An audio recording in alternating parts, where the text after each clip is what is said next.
Okay. Vijaya Babu గారు మీరు చెప్పండి. జగన్ గారు నిన్న ఒక కొత్త యాప్ని తీసుకురావడం ద్వారా వీటన్నిటికీ చెక్ పెట్టబోతున్నట్లేనా? మరోవైపు హైకోర్టు చేసిన వ్యాఖ్యలైతే నాకు ఆ జడ్జిల గారికి నమస్కారం పెట్టాలనిపిస్తుంది. తప్పుడు కేసులతో ఎలా వేధిస్తారో మాకు బాగా తెలుసు, రాజీ చేసుకోవాలని పోలీసులు ఎలా ఒత్తిడి చేస్తారో, ఎలా బెదిరిస్తారో కూడా తెలుసు అని వ్యాఖ్యానించడం, అయినప్పుడు కూడా నెల్లూరులో ఇట్లాంటి ఆంక్షలు పెట్టడం, ఈ కాంట్రడిక్షన్స్ని మీరు ఎట్లా చూస్తారు? కాస్త ఆలస్యమైనా కూడా గౌరవ హైకోర్టు మాత్రం ఆంధ్రప్రదేశ్ రాష్ట్రంలో జరుగుతున్నటువంటి అరాచకాలు, పోలీసుల దాష్టీకాలు, పోలీసుల యొక్క తప్పుడు వ్యవహారాలు, విధానాలు వీటన్నిటినీ కూడా కోర్టు వారు గ్రహించారనేది తాజాగా నిన్నటికి నిన్న తీసుకున్నట్లయితే ఇలాంటివి అనేకమైన అక్రమ కేసులు పెట్టారు. వారు ఏమన్నారు, పాత కేసులను తీసుకొచ్చి ఇప్పుడు కేసులు పెడుతున్నారు అని అన్నారు. సో కొడాలి నాని మీద రెచ్చగొట్టేటువంటి వ్యాఖ్యలు అనే దాని మీద స్టే ఇచ్చారండి. సరిగ్గా అదే సమయంలో మరొక అవుతు శ్రీధర్ రెడ్డి మీద, సారీ ఈయన కాదు, మన తోపుతుర్తి ప్రకాష్, ఆయన మీద పెట్టినటువంటి దాంట్లో కూడా అదే రకంగా స్టే ఇచ్చారు. అంతకుముందు మనం చూసాం హెబియస్ కార్పస్ పిటిషన్కి సంబంధించి ఈ కేసు తీవ్రమైనటువంటి వ్యాఖ్యలు చేశారు. ఇంకొన్ని రోజులు వెనక్కి వెళ్ళినట్లయితే ఒకతన్ని అక్కడ దందాలు చేస్తుంటాడు కదా పశ్చిమ గోదావరి జిల్లాలో టీడీపీ ఎమ్మెల్యే, అతను నీ సంగతి చూస్తా నీకే అని చెప్పానంటే చింతమనేని ప్రభాకరు అన్నట్టుగానే కేసు పెడితే ముక్క చివాట్లు పెట్టి పోలీసులకి అసలు నువ్వు పోలీస్ స్టేషన్కి రావాల్సిన అవసరం కూడా లేదు అని చెప్పని చెప్పారు. సో అదే విధంగా అంతకు ముందు కూడా కొంచెం ఇటీవల కొన్ని సంచలనాత్మకమైనటువంటి తీర్పులు ఇచ్చారు. అంటేనే ఇక్కడ పోలీసులు లేకపోతే కక్షా కార్పణ్యాలతో వెంజెన్స్ పాలిటిక్స్ నడుపుతున్నటువంటి ప్రభుత్వానికి మేము ఒత్తాసుగా లేము, కోర్టు అనేటువంటిది చాలా అత్యున్నతమైనటువంటిది ఏంటి అనే దాన్ని ఇటీవల వెలువడుతున్నటువంటి తీర్పులన్నీ కూడా అత్యద్భుతంగా ఉన్నాయి. ఇది ఖచ్చితంగా కోర్టు వారి యొక్క దీన్ని మనం ప్రశంసించాల్సినటువంటి అవసరం ఉందండి. అంతేకాకుండా మరొక ప్రధానమైన విషయం, ఈ మధ్య కామన్ మ్యాన్లో ఒక చర్చ వచ్చింది, ఇది కూడా ఇక్కడ చెప్పాలి. ఏమిటి అసలు ఆంధ్రప్రదేశ్లో ఏం జరుగుతోంది, మా తెలంగాణ దీంట్లో కోర్టులో ఇలాంటి ఏదైనా జరిగితే వెంటనే అంటే కొన్ని జరిగాయి అట్లా అని చెప్పారు. కానీ ఇప్పుడు ఆంధ్రప్రదేశ్ హైకోర్టులో కూడా అదే స్థాయిలోనో ఇంకా కొన్ని కేసులు అంతకు మించిన స్థాయిలో అత్యద్భుతమైనటువంటి తీర్పులు ఇస్తున్నారు. అటువంటి న్యాయమూర్తులు ముఖ్యంగా శ్రీనివాసరెడ్డి గారి దగ్గర నుంచి మొదలు పెడితే ఇటీవల ట్రాన్స్ఫర్ అయిపోయినటువంటి కుంభజాడల మన్మథరావు గారు కానీ ఇటువంటి వాళ్ళు చాలా కొంతమంది జడ్జెస్ అయితే ఉన్నారండి. వాళ్ళు నిజానికి తలమానికం, న్యాయ వ్యవస్థకే తలమానికంగా వాళ్ళు తీర్పులు ఇస్తున్నారని చెప్పాలి. అవునండి, వారందరినీ కూడా మనం అభినందించాల్సిన అవసరం ఉంది. వాళ్ళు న్యాయ వ్యవస్థ గౌరవాన్ని నిలబెట్టడమే కాకుండా ఈ అరాచకాన్ని కట్టేలు చేస్తున్నారు. పోలీసుల వ్యవహారం అన్నారు, మేమే ఈఫిల్ టవర్ మీద కూర్చొని చూడలేదు, మాకు అన్నీ తెలుసు అని చెప్పని. సో ఇది నిజమైనటువంటి అయితే ఇప్పుడు ఈ యాప్ తీసుకురావడం ద్వారా జగన్ గారు ఒక కాన్ఫిడెన్స్ ఇస్తున్నారా? ఈయన చెప్తున్నట్టుగా, శ్రీధర్ గారు చెప్తున్నట్లుగా కార్యకర్తల్లో కానీ పోలీసులు కూడా కొంత తగ్గే అవకాశం ఉంటుందా? యాప్లో వాళ్ళ పేర్లు అయినా రిజిస్టర్ చేసుకుంటారు కాబట్టి అది పార్టీ పరంగా అయినా కూడా వాళ్ళకు కూడా అది అప్రతిష్టే కదా, వీళ్ళు ఇట్లాంటి క్రూరత్వంగా ఉంటున్నారు ఈ పోలీసులు అనే ప్రచారం జరిగితే. లేదండి, ఈ మధ్య కాలంలో పరిశీలించినట్టయితే పోలీసుల్లో కూడా ఒక వర్టికల్ డివిజన్ అనేది వచ్చింది. ఎవరో కొద్ది మంది పోలీసు అధికారులు ప్రభుత్వంలో ఉన్న వాళ్ళ మెహర్బానీ కోసం పనిచేస్తుంటే వాళ్ళకి తాబేదారులుగా మనం మన యొక్క కర్తవ్యాన్ని మరిచి మనం ఎందుకు పనిచేయాల్సిన అవసరం ఉంది, ఈ రిస్క్ మనకెందుకు అనే భావన వచ్చింది. అయితే అది ఇంకా బయటికి లోపల లావాలా ఉడుకుతుంది. అది ఒకసారి ఎప్పుడో విస్ఫోటం చెందుతుంది. ఉన్నతాధికారులు సైతం మనం చూసే ఈ మధ్య డిఐజీలు కూడా వాళ్ళు బేఖాతరు చేశారు వాళ్ళ బాస్ రమ్మని చెప్పానంటే. ఇది ఒక్కసారిగా బద్దలయ్యేటువంటి పరిస్థితి ఉంటే ఇది రేపు పొద్దున ప్రభుత్వం యొక్క పనితీరికి ఒక నిదర్శనంగా మిగిలే అవకాశం ఉంటుంది.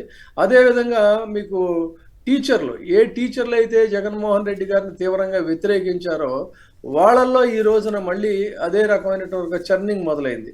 ఆ విధంగా అన్ని వ్యవస్థల్లో కూడా అంటే ఇక్కడ మీరు ఆ ప్రస్తావన తెచ్చారు కాబట్టి చంద్రబాబు మీ హామీల అమలు ఎప్పుడు, ఉపాధ్యాయ వర్గాలు మమ్మల్ని నిలదీస్తున్నాయంటూ బొప్పరాజు వెంకటేశ్వర్లు గారు చెబుతున్నారు. 25,000 కోట్ల బకాయిలకి పెరిగాయట ప్రస్తుతం వాళ్ళకి ఇవ్వాల్సినవి. నాతో ఒక ఎన్జిఓ నాయకుడు చేసిన ప్రస్తావన ఏంటంటే, కనీసం జగన్మోహన్ రెడ్డి గారు మేము వెళితే అన్న రండి అన్న అని చెప్పని ఆప్యాయంగా పిలిచి అన్న అని చెప్పని చేసి ఇదన్నా పరిస్థితులు ఇలాగా మీరు ఫలానా ఏ బొత్సతోనో మాట్లాడండి అదని ఆయన గౌరవంగానన్నా చెప్పేవాడు. కనీసం విద్యాశాఖ మంత్రిని కూడా మేము కలవలేనట్టు పెద్ద పెద్ద మంత్రులను కలిసాం మేము. అంటే ఇవాళ వచ్చిన వాళ్ళు కాదు కదండి, వాళ్ళు ఉద్యోగ సంఘాల నాయకులు. చాలా మంది ముఖ్యమంత్రులు చూసిన వాళ్ళు కూడా ఉన్నారు అక్కడ. అలాంటిది విద్యాశాఖ మంత్రి కూడా మాకు అపాయింట్మెంట్ ఇవ్వటంటే మేము అంత అల్పలుగా కనిపిస్తున్నామని చెప్పని ఒక ఆయన వ్యాఖ్యానించాడు. అంటే ఆ మార్పుకి సంకేతం అనేది దానికి ఇది నేను చెప్తున్నానండి. ఇది ఇక్కడ ఈ ప్రభుత్వంలో జరుగుతున్న ధోరణి. యాప్ గురించి కూడా యాప్ రావటం వల్ల కాన్ఫిడెన్స్ పెరుగుతుందా, అది కూడా ఒక మాట చెప్పండి. డెఫినెట్ గా యాప్ పెట్టడం అంటే ఏంటంటే ఈ జరుగుతున్న అరాచకాలన్నీ కూడా ఒక రికార్డెడ్ గా ఉంటాయి అనేది. కాకపోతే ఇక్కడ ఇంకోటి గమనించాల్సింది, ఇప్పటికే వైసీపీలో ఉన్న కార్యకర్తలు ఆల్రెడీ రాట్ తేలారండి. గతంలో కేసులు పెడతామంటే భయపడినటువంటి వాళ్ళు ఏం చేస్తున్నారంటే ఇప్పుడు కేసులు పెట్టిన తర్వాత వెళ్ళారు, లోపలికి వెళ్ళారు, బయటకు వచ్చి కూడా మళ్ళీ వాళ్ళు ఏం చెప్తున్నారు, అన్ని వారాలు ఉండి వచ్చినటువంటి వాళ్ళు కూడా మొన్న ఈ మధ్య సోషల్ మీడియాలో ఒక స్టోరీ చూసాం మనం. నా మీద 11 స్టేషన్స్ లో 13 కేసులు పెట్టారు, గొలుసులేసి తిప్పారు, అయినా నేను జగన్మోహన్ రెడ్డి గారితోనే ఉంటాను అన్నాడు. ఆ మధ్య ఒక అమ్మాయి విజయవాడలో జరిగిన మీటింగ్ లో ఇన్ని రోజులు మమ్మల్ని జైల్లో పెట్టి ఇంత ఇది చేశారు, పిల్లలు కూడా దూరం చేసి, అయినా నేను జగన్మోహన్ రెడ్డితోనే ఉంటానని చెప్పారు. హైదరాబాద్ నుంచి అర్ధరాత్రి పూట ఒక మహిళను తీసుకెళ్లారు, జైల్లో పెట్టారు. ఆ అమ్మాయి బయటకు వచ్చి అయినా నేను జగన్మోహన్ రెడ్డితోనే ఉంటానని చెప్పాను. ఇక అంబటి రాంబాబు గారు లాంటి వాళ్ళైతే నేను బట్టలు సర్దుకొని రెడీగా ఉన్నాను ఆయన పదే చెప్తున్న పరిస్థితి. సో ఇలాంటి దీంట్లో జైళ్లలో పెట్టడం ద్వారా ప్రతీకారం తీర్చుకోవాలనేటువంటిది ఒక అవివేకమైనటువంటి చర్య. ప్రత్యర్థులను ఎప్పుడు కూడా బలహీనపరచాలంటే వారికంటే కూడా ప్రజారంజక పాలన బెటర్గా చేసి శభాష్ అనిపించుకోవాల్సినటువంటి దీంట్లో ఈ వెంజెన్స్ పాలిటిక్స్ అనేది ప్రజలు అసహించుకుంటున్నారు. ఫస్ట్ లో ఏసడించుకున్నారు, ఇప్పుడు అసహించుకుంటున్నారు. కార్యకర్తలు కూడా రాటు తెలియారు. ఇక నెల్లూరు పర్యటన గురించి ముక్తాయింపుగా ఒకే మాట చెప్తారు. నెల్లూరు రేపు జరిగేటువంటి పర్యటనలో వీళ్ళు విధించినటువంటి ఆంక్షలు ఖచ్చితంగా ఇవన్నీ మనకి ఒక్కసారి తెలంగాణ ఉద్యమాన్ని గనక గుర్తు చేసుకుంటే పెద్ద పెద్ద బెటాలియన్స్ కూడా వస్తే కూడా వాటన్నిటినీ కూడా లెక్క చేయకుండా జనం లక్షలాదిగా రోడ్ల మీదకి వచ్చారంటేనే అక్రమ నిర్బంధాలకి ఈ దేశంలో అక్రమ కేసులకి జనం భయపడరు, ఉద్యమిస్తారు. నిన్న ఆయన చెప్పినట్టుగా భూమన కరుణాకర్ రెడ్డి గారు జగన్ అంటేనే జనం, జనం అంటేనే జగన్, కాబట్టి జగన్ బయటకు వస్తే జనం ముక్కు కోటలను కూడా బద్దలు కొట్టుకుని బయటకు వస్తారనేది రేపు నెల్లూరు పర్యటనలో ప్రూవ్ అవుతుంది. అది అసలు పోలీసులు ఆ స్థాయిలో పెద్ద ఐపీఎస్లు పెద్ద మంచి ఉద్యోగాల్లో ఉన్నవాళ్ళు వాళ్ళే చట్టాలని అమలు చేయలేకపోతే, వాళ్ళే గౌరవించకపోతే, నాయకుల్ని ప్రజాస్వామ్యబద్ధంగా వాళ్ళే ఉండకపోతే ఈ దేశానికి మళ్ళీ ప్రధానికి హైకోర్టు దాకా వెళ్ళాలి, వాళ్ళే పౌర హక్కులు రక్షించాలంటే ఎట్లా? మరి అదేందో. పెద్దిరెడ్డి గారు గుంటూరు నుంచి. పెద్దిరెడ్డి గారు నమస్కారం, మాట్లాడండి. హలో. 2 విషయాలు, ఒకటి యాప్ గురించి అండి, ప్లీజ్ చెప్పండి. రెండోది టీచర్స్ గురించి సార్. వ్యాఖ్యలు చేయొద్దు, అసభ్యం ఎప్పుడు ఉన్నది సార్, ఉన్న నిజాలే మాట్లాడుకున్నాం. యాప్ ద్వారా ఏంటంటే కింద క్యాడర్ ఎవరైతే ఇప్పటి వరకు ఇబ్బందులు పడుతున్నారో లోకల్ లీడర్ల వల్ల కావచ్చు, అక్కడ జరుగుతున్న పరిణామాల గురించి వాళ్ళు చెప్పుకోవడానికి ఒక ప్లాట్ఫామ్ క్యాడర్ చాలా చాలా సంతోషంగా ఉంది. ఇది మాత్రం 100% యాక్సెప్ట్ సార్.